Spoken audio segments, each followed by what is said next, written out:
जय श्री कृष्णा भक्तों, राधाष्टमी की आप सभी को बहुत बहुत बधाई हो। हमारे पास में बहुत कमेंट आए कि राधाष्टमी का व्रत कैसे रखें, राधाष्टमी का व्रत किस विधि से रखा जाता है, इसमें कब खोला जाता है, कौन सी कथा सुनी जाती है, तो आज उसी की हम जानकारी दे रहे हैं। अगर आप चैनल पर नए हैं तो चैनल को सब्सक्राइब जरूर करें, बगल में बेल आइकन को दबा करके ऑल पर क्लिक करें, वीडियो को ज्यादा से ज्यादा शेयर करें। प्रिय दर्शकों, भक्तों, राधाष्टमी का व्रत राधाष्टमी के दिन भक्तजन वैष्णव बड़ी प्रसन्नता के साथ रखते हैं और कहा जाता है जिसकी सामर्थ्य नहीं है वो भी राधाष्टमी के दिन व्रत नहीं रख सके तो राधा रानी के सहस नाम का उच्चारण करे, गोपाल सहस नाम का पाठ करे, राधा रानी की स्तुति करे। इसके साथ में राधा रानी को कमल का फूल अर्पण करे, क्योंकि राधा रानी कमल के फूल से उत्पन्न होती है। अगर कमल का फूल आपके पास नहीं है तो कमल का बीज ही अर्पण कर देना। राधा रानी का व्रत 3 प्रकार से रखा जाता है। पहला प्रकार हो जाता है कि सप्तमी के दिन भक्तजन व्रत रखते हैं और अष्टमी को प्रातः काल ब्रह्म मुहूर्त में राधा रानी को पंचामृत से अभिषेक करके पूजा आरती करके भोग लगा के व्रत खोल लेते हैं। दूसरे प्रकार में प्रातः ब्रह्म मुहूर्त से संकल्प लेकर के व्रत करते हैं और रात्रि काल में चंद्रमा को अर्घ दे करके तब इस व्रत को खोला जाता है।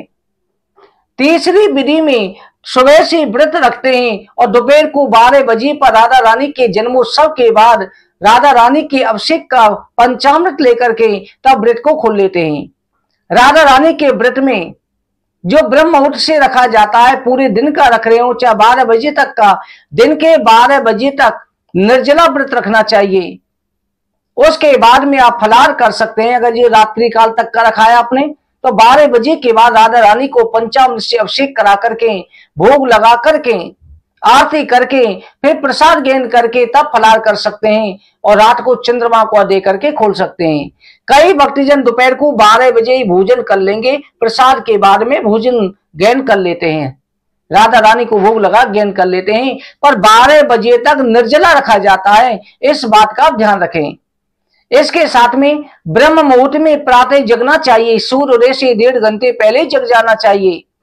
ब्रह्म मुहूर्त में जग करके इस दिन जो राधा रानी की पूजा करे, अभिषेक करे, फूलों से राधा रानी को सजाए, मंदिर की सजावट करे, घर में सजावट करे, घर के पास मंदिर में जाकर के पूजा करे। राधा रानी को स्वागन स्त्रियां श्रृंगार अर्पण करती हैं, जिसकी जो कामना होती है कामना को सामने रखा जाता है। इसके साथ में इस व्रत को रखा जाता है। राधा रानी को पंचामृत से अभिषेक कराना चाहिए, पंचामृत से अभिषेक करके राधा रानी का श्रृंगार करे। इस दिन दही की अरबी का भोग अवश्य लगाना चाहिए कि राधा रानी के जन्म के दिन कीर्ति माता ने अरबी खाई थी।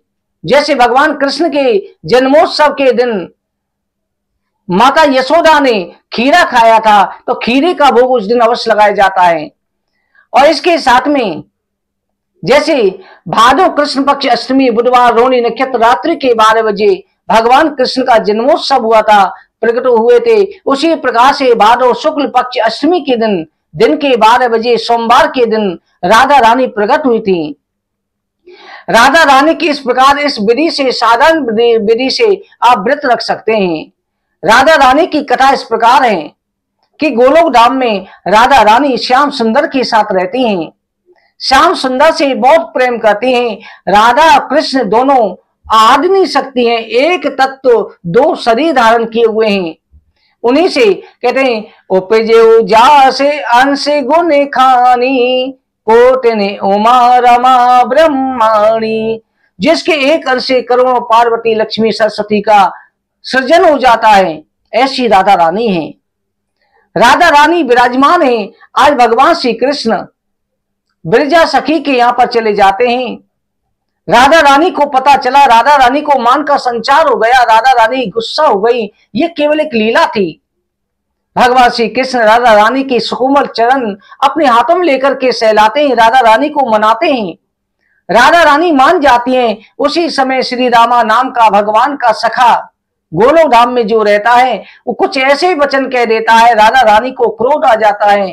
कहते अरे सीदामा, तू तो राक्षसों जैसी बात कर रहा है, तू राक्षस हो जा। श्री रामा ने कहा देवी, हे माते, आपने क्या किया? आपने मुझे राक्षस होने का श्राप दे दिया है। वियोग का दुख तुम्हें मालूम नहीं, इसलिए मैं श्राप देता हूं। हे मां, तुम्हें भी 100 वर्ष का वियोग हो जाए। श्री रामा राक्षस होने के लिए चला गया। राधा रानी रोने लगी, पुत्र कहां जाते हो, पुत्र कहां जाते हो? भगवान श्री कृष्ण ने कहा देवी चिंता ना करो, श्री रामा तो शीघ्र आ जाएगा। ये गोलोकवासी है, मेरा ब्रिजवासी है, ये ब्रिज में जाकर के उद्धार को प्राप्त होगा। शंखचूर्ण नाम का राक्षस होगा, मेरे हाथों से इसका उद्धार होगा। और देवी अब हमें ब्रिज में चलना है। ब्रिज में पहले ही ये गोलोक धाम का प्रतीक है।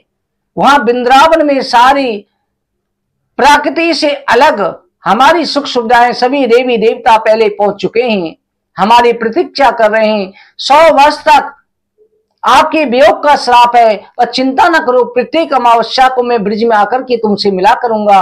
केवल आपका एक माया रूपी रूप जो है संसार की दृष्टि में रहेगा, बाकी हम और तुम एक ही हैं। हम लता पताओं में, ब्रिज की लता पताओं में प्रवेश कर जाएंगे।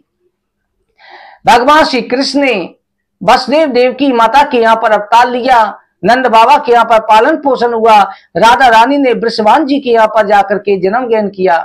कहा जाता है राधा रानी की थी माता रावल गांव में जमुना जी किनारे बैठी थी, वहीं पर कमल का पुष्प आया, कमल के पुष्प से राधा रानी प्रकट हुई। कहते केवल वायु के वेग के द्वारा माया से की थी माता का पेट फूला हुआ लगता था, गर्भवती दिखाई देती थी। राधा रानी उन्हें प्राप्त हुई। राधा रानी को माता कीर्ति जो घर लेके आ जाती है, पर उन्हें पता नहीं चलता कि राधा रानी का जन्म कमल के पुष्प से हुआ। उन्हें ये लगता था कि मेरा प्रसव हुआ है।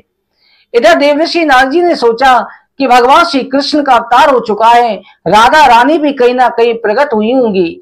देवर्षि नारद ब्रिज की गली गलियों में राधा राधा कहते हुए भ्रमण कर रहे हैं। अचानक से उन्हें वृषभान के महल के नीचे से रोशनी खींचती, आकर्षण खींचता है। महल के अंदर जाते हैं, वहां जाकर के देखा छोटी सी बालिका पल्ले में लेटी हुई है, उसके अंदर अलौकिक तेज है। नारद जी स्तंभ से हो गए। उसी समय उस बालिका ने दिव्य रूप में दर्शन दिए। नारद जी ने प्रणाम किया और प्रणाम करके आनंद मग्न होकर के राधे राधे कहते हुए संसार में त्रिलोकी में भ्रमण करने लगे। इस तरह से राधा रानी ने अपनी महिमा प्रकट करी। राधा रानी की इस दिन अगर पूजा की जाए, कृपा कटाक्ष का पाठ किया जाए, तो मेरी राधा रानी की कृपा प्राप्त हो जाती है। अगर इस दिन गोपाल सहस्त्रनाम का पाठ करके कमल का फूल अर्पण करते हैं, तो किशोरी जी प्रसन्न होती हैं कि उन्हें श्याम सुंदर का नाम अति प्रिय है। अगर राधा रानी के राधा चालीसा का, राधा सहस्त्र नाम का या कृपा कटाक्ष का पाठ करके कमल के पुष्प अर्पण करते हैं, तो मेरी श्याम सुंदर प्रसन्न हो जाते हैं। और राधा कृष्ण जपने से दोनों ही प्रसन्न हो जाते हैं। इसलिए इस दिन जाप अवश्य करना चाहिए और कृपा के लिए प्रार्थना करनी चाहिए।